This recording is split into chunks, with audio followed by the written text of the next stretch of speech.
Hi friends, welcome to cine family 2. TV serial actor Niranjan ప్రస్తుతం తెలుగులో star మా ఛానల్లో ప్రసారమవుతున్న సత్యభామ సీరియల్లో హీరో క్రిష్ క్యారెక్టర్లో నటిస్తూ మంచి సక్సెస్ను అందుకుంటున్నారు. అండ్ అలాగే కన్నడలో నిన్న జోతే ననకాతే సీరియల్లో పోలీస్ ఆఫీసర్ గెటప్లో నటిస్తూ అక్కడ ప్రేక్షకులలో కూడా మంచి గుర్తింపును సంపాదించుకున్నారు.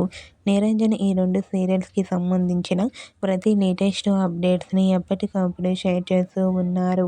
అయితే రీసెంట్గా సత్యభామ సీరియల్ హీరో నిరంజన్ తన Kannada serial shooting location latest ఫొటోస్ని షేర్ చేశారు. ఆ ఫొటోస్లో షూటింగ్లో పాల్గొంటూ బిజీగా కనిపించారు నిరంజన్. ఆ ఫొటోస్ చూసిన వారంతా హ్యాండ్సమ్ అండ్ స్టైలిష్ హీరో అంటూ కామెంట్ చేస్తున్నారు. మీకు కూడా Satyabhama serial hero Niranjan Kannada serial shooting location latest photos మీకు నచ్చినట్లయితే మీ అభిప్రాయాన్ని మీ కామెంట్ రూపంలో తెలియజేస్తూ లైక్ చేయండి, షేర్ చేయండి. మరిన్ని ఇంట్రెస్టింగ్ అండ్ లేటెస్ట్ అప్డేట్స్ కోసం మా సినీ ఫ్యామిలీ 2 ఛానల్ని సబ్స్క్రైబ్ చేసుకోండి.